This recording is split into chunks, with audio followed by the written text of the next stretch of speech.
Anomalous expansion of water, thermal properties of matter। अपना next topic है anomalous expansion of water. Anomalous का मतलब peculiar, एक special expansion, एक स्पेशल बिहेवियर। तो वाटर का एक स्पेशल बिहेवियर है and that special behaviour is called anomalous behaviour of water.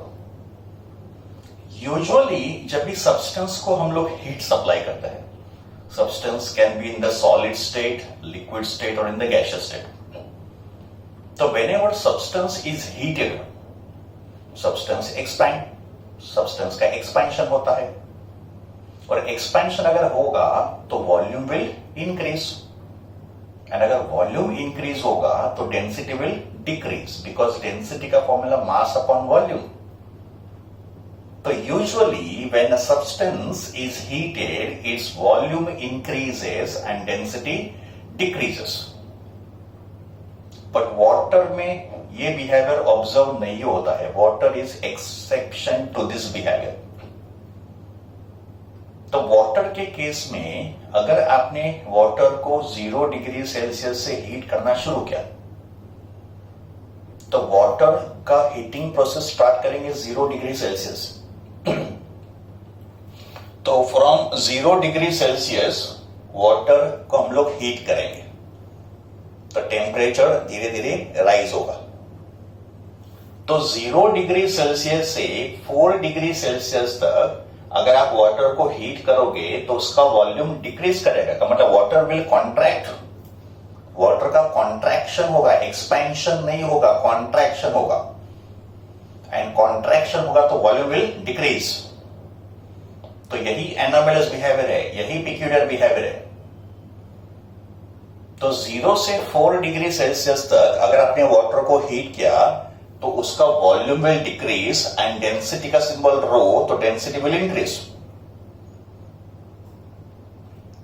Eight 4 degree Celsius के आगे का मतलब बियॉन्ड 4 डिग्री सेल्सियस अगर आपने हीटिंग प्रोसेस कंटिन्यू किया तो above 4 degree Celsius to a high temperature volume increase होना शुरू करेगा और डेंसिटी डिक्रीज होना शुरू करेगा। इसका मतलब water will have a minimum volume at 4 degree Celsius. Water का वॉल्यूम मिनिमम होगा एट 4 डिग्री सेल्सियस, एंड अगर वॉल्यूम मिनिमम होगा तो डेंसिटी मैक्सिमम होगा। तो water has minimum volume at 4 degree Celsius and maximum density at 4 degree Celsius. 0 degree Celsius से 4 degree Celsius तक volume decreases, density increases. And above 4 degree Celsius volume will increase but density will decrease. And वही हमने graphical वे में show करना है। ये जो first graph है उसमें y एक्सिस पे volume of 1 kilogram of water draw किया है। तो ये जो y एक्सिस के वैल्यूज है ये वाटर का वॉल्यूम है, बट कितने मास का? 1 kg मास का। तो on y axis we have taken volume of 1 kg of water, और ये जो मल्टीपल्स है इसमें 10⁻³ मीटर क्यूब कॉमन है। All the values are multiply by 10⁻³ metre cube. Volume होगा तो उसका यूनिट मीटर क्यूब होगा। एंड एक्स एक्सिस पे टेम्परेचर के वैल्यूज है, टेम्परेचर इन डिग्री सेल्सियस। तो 4 डिग्री सेल्सियस पे देखो वॉल्यूम मिनिमम हो गया। कितना वॉल्यूम हो गया? 1 × 10⁻³ तो वाटर का volume at 4 degree Celsius is 1 × 10⁻³ metre cube. इसका मतलब when the temperature was increasing from 0 to 4 volume was decreasing. देखो वॉल्यूम डिक्रीज हो रहा था।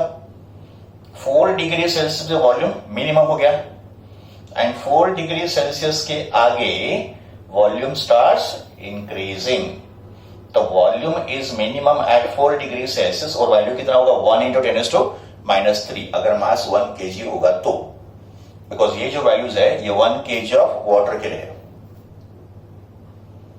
ठीक है। और सेकेंड जो ग्राफ ड्रॉ किया है उसमें density of water y axis पे और टेम्परेचर x एक्सिस पे, टेम्परेचर इन डिग्री सेल्सियस। और ये जो डेंसिटी के वैल्यूज होंगे उसमें 10⁻³ कॉमन होगा, तो all this numbers will have 10⁻³ as a multiple, और डेंसिटी का यूनिट क्या होगा, kg/m³। Now here we observe that at 0 degree Celsius, जब भी टेम्परेचर 0 डिग्री सेल्सियस होगा, डेंसिटी विल बी अराउंड 0.99987 का मतलब है 85 और 90 के बीच में होगा। देखो 0.99985 और 0.99990 के बीच में होगा, का मतलब 87 के आसपास होगा। तो 0.99987 इंटू 10⁻³ ये होगा डेंसिटी एट 0 डिग्री सेल्सियस। फिर जैसे टेम्परेचर इंक्रीज हो रहा है, डेंसिटी देखो इंक्रीज हो रहा था। At 4 degree Celsius, density becomes maximum, which is 1 into 10⁻³। Density कितना होगा, 1 into 10⁻³ at 4 degree Celsius, maximum. And when the temperature increases above 4 degree Celsius, we observe that density goes on decreasing. अभी दोनों graph एक साथ observe करो। First graph volume का है, second graph density का है, दोनों को एक साथ ऑब्जर्व करो। तो 0 से 4 डिग्री सेल्सियस तक वॉल्यूम डिक्रीज हो रहा है, 0 से 4 डिग्री तक डेंसिटी इंक्रीज हो रहा है। 4 डिग्री पे वॉल्यूम बिकम्स मिनिमम, 4 डिग्री पे density becomes maximum. Above the 4 degree Celsius volume goes on increasing, and above the 4 degree Celsius density goes on decreasing. तो वाटर का वॉल्यूम मिनिमम कब होता है, एट 4 डिग्री सेल्सियस। वाटर का density maximum कब होता है, at 4 degree Celsius. And this is anomalous expansion of water. Next topic है heat capacity of a substance, और हीट कैपेसिटी को डिनोट करेंगे bye symbol S. Heat capacity symbol S. बच्चों, जब भी हम लोग सब्सटेंस को हीट सप्लाई करेंगे, substance can be in the solid state, liquid state और इन द गैसियस स्टेट। ये सब्सटेंस सॉलिड, लिक्विड और गैस किसी भी फॉर्म में हो सकता है। तो अगर हम लोग सब्सटेंस को हीट सप्लाई करेंगे तो उसका टेम्परेचर राइज होगा, ऑब्वियस सी बात है। और अगर इस सब्सटेंस से हमने हीट को एक्सट्रैक्ट किया, का मतलब अगर ये सब्सटेंस हीट को रिजेक्ट कर रहा है, तो उसका टेम्परेचर डिक्रीज करेगा। तो due to absorption of heat there is a rise in temperature, and due to rejection of heat there is a fall in temperature. दोनों पॉसिबल है। बट हम लोग जो केस डिस्कस कर रहे हैं, यहां पे heat is being supplied to the substance, but it is not necessary that heat has to be supplied to the substance always. Sometimes substance may reject the heat and its temperature will fall down. तो heat capacity दोनों case में major होगा, whether the heat is supplied or whether the heat is rejected by the substance. But हम लोग जो case discuss कर रहे हैं, वहां heat is supplied to the substance. ना अगर हीट सप्लाई करेंगे तो temperature of the substance will rise. तो suppose initial temperature of the substance T था, तो let T be the initial temperature of the substance, and we supply the heat delta Q। हम लोग कितना heat supply कर रहे हैं, delta Q। और डेल्टा Q हीट सप्लाई करने से temperature of the substance increases to T plus delta T। का मतलब initially temperature T था, due to the amount of heat supply delta Q, temperature becomes T plus delta T। तो temperature में rise कितना हो गया, delta T हो गया। heat कितना सप्लाई हो गया, delta Q। तो in that situation, heat capacity of the substance is amount of heat absorbed upon rise in temperature. Heat capacity of a substance S is the amount of heat absorbed upon rise in temperature। का मतलब S होगा delta Q by delta T। इसको अगर दूसरे वे में explain करना होगा तो suppose temperature of the substance was T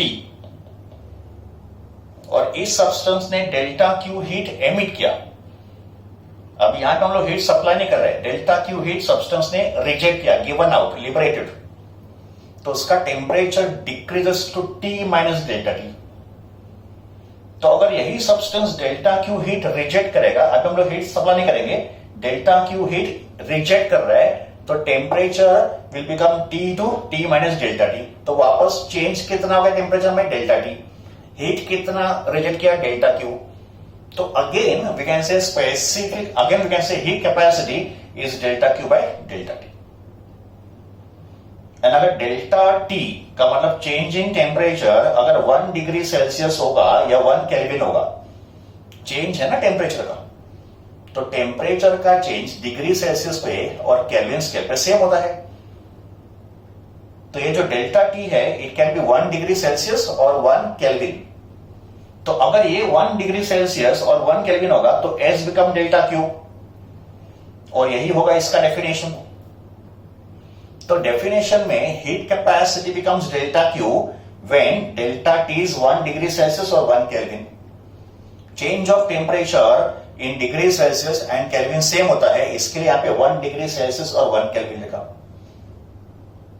तो what is definition of heat capacity? तो heat capacity of a substance is defined as the amount of heat required, that is delta Q, to raise its temperature by unity का मतलब 1 degree Celsius और 1 kelvin.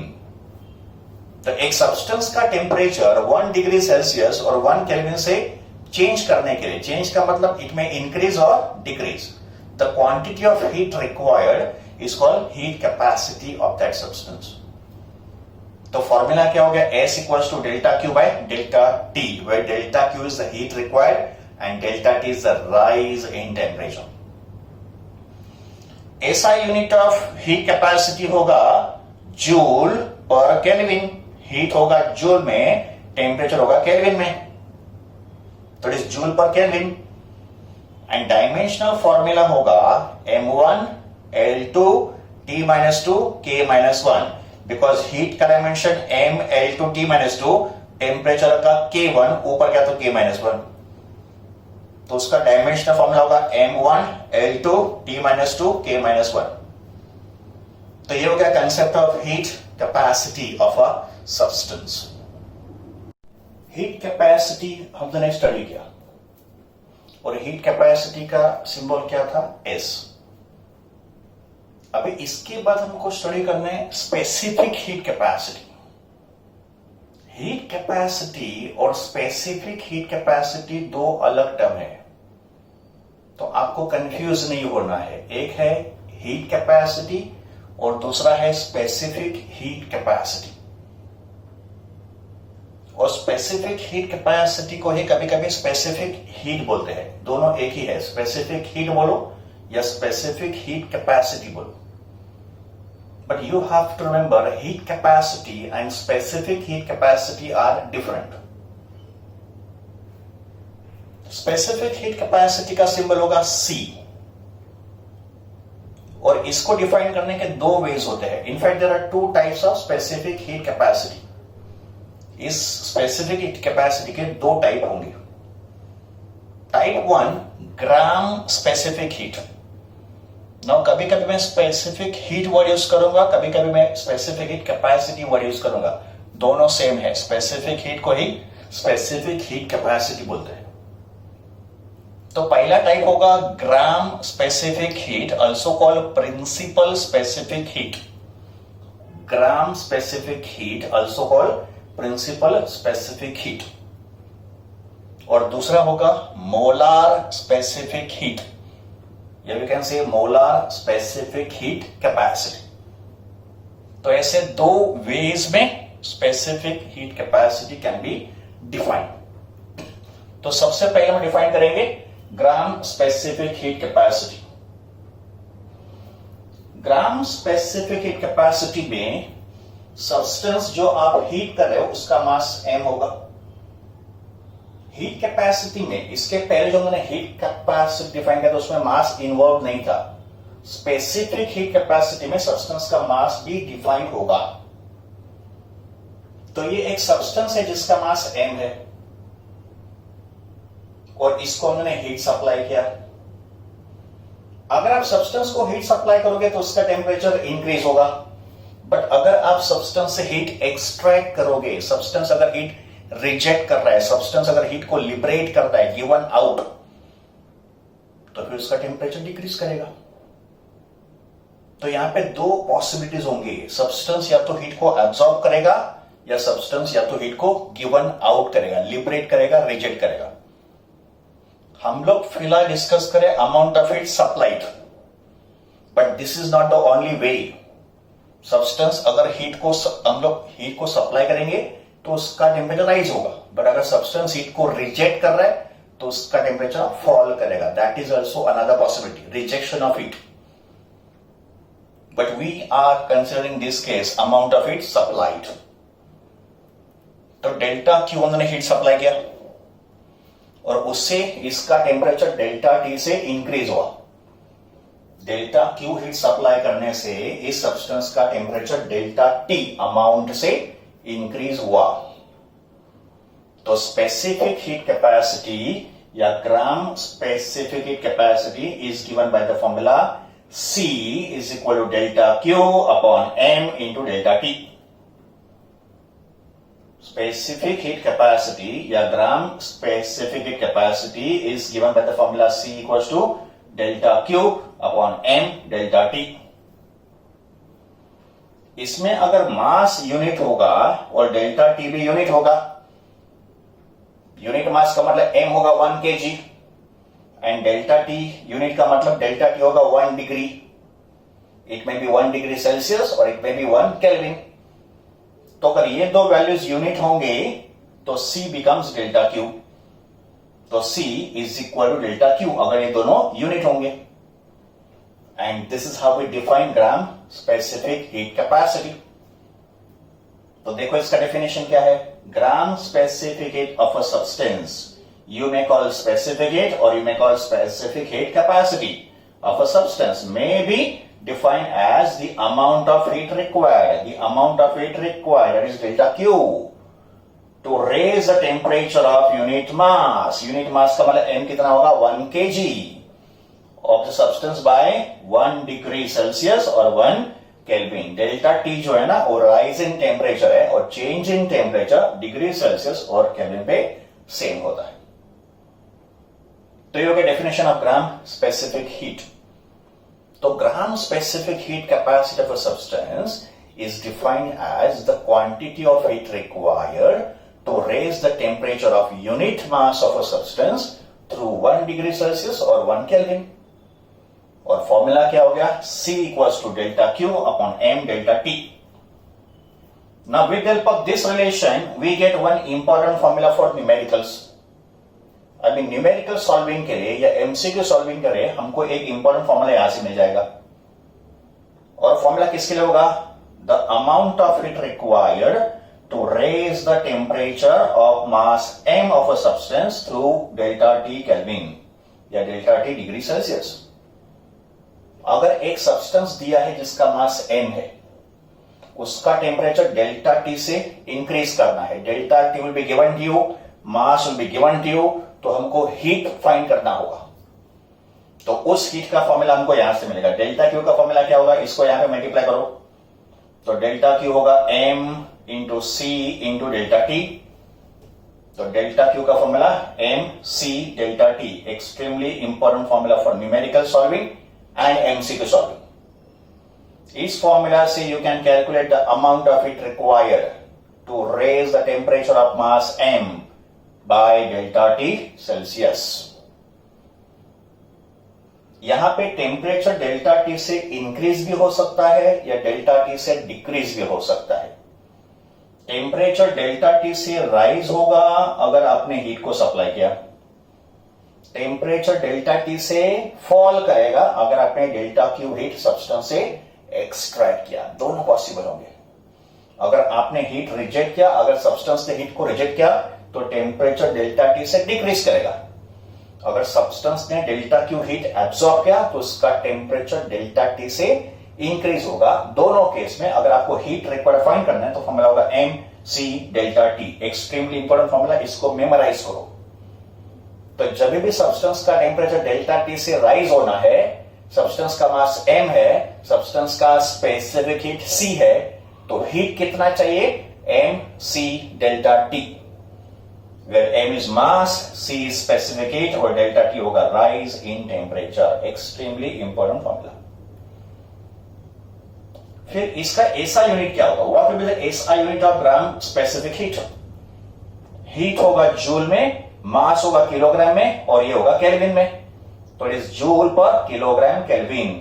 Joule per kilogram kelvin है ना, kilogram inverse kelvin inverse का मतलब they are in the denominator. तो it is joule per kilogram kelvin.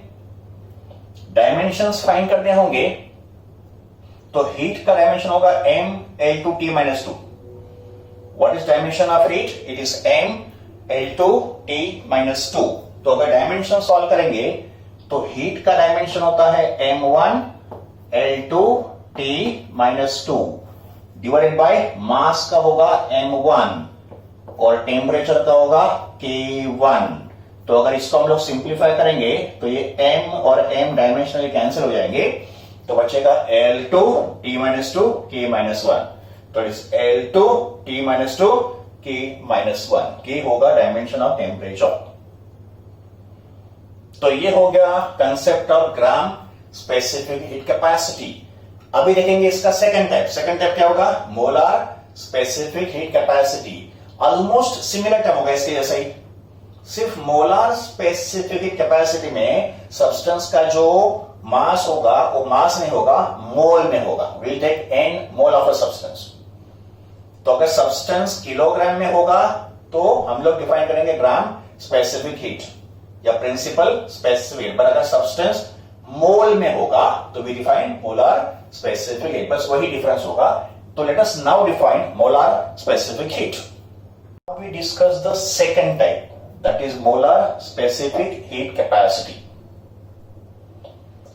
Gram specific heat में जो हमने डिफाइन कर दिया है, तो ग्राम स्पेसिफिक हीट में हमने सब्सटेंस का मास m ग्राम लिया था, है ना, वहां पे सब्सटेंस का मास m था.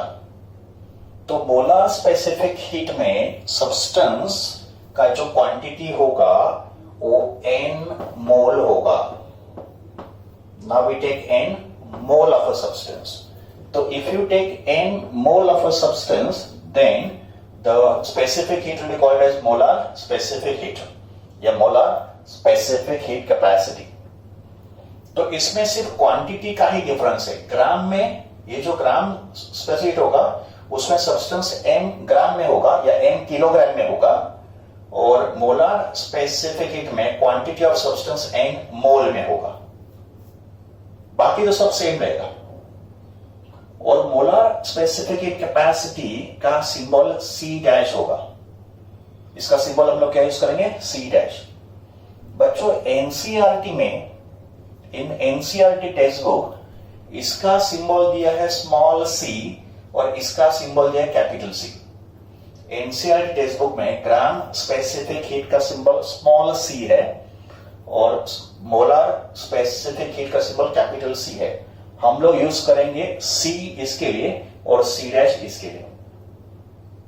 तो C dash equals to delta Q upon N delta T, where N stands for number of moles of that particular substance.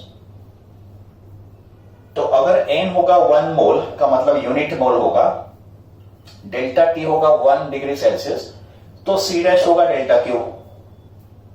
तो बस सिर्फ ये चेंज हो गया. देखो सिर्फ इतना बात चेंज हो गया, बाकी तो सब डेफिनेशन सेम ही है जो ग्राम स्पेसिफिक हीट का था. तो ग्राम स्पेसिफिक हीट और मोलार स्पेसिफिक हीट का डेफिनेशन सेम होता है, सिर्फ चेंज यहां पे होगा.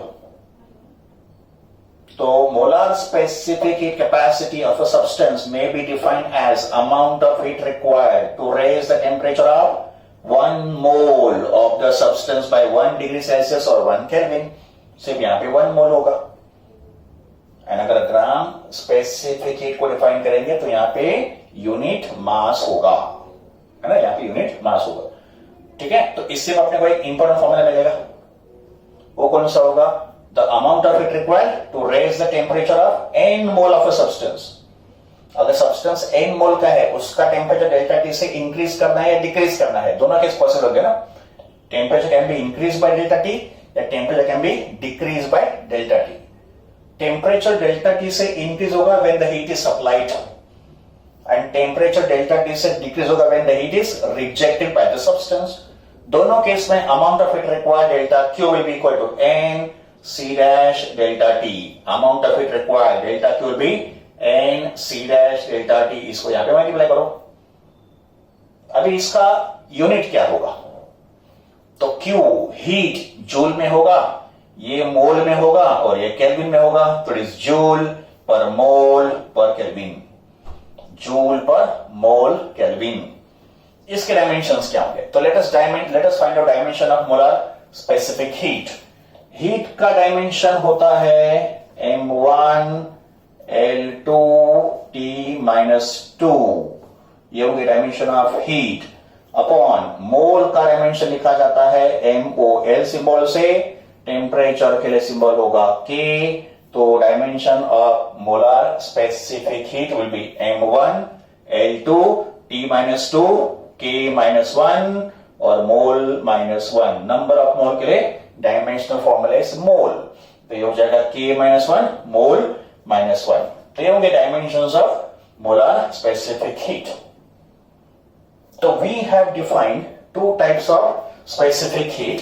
First one was gram specific heat, also called principal specific heat, and the second one is molar specific heat capacity. तो ये होंगे two types of specific heat capacity.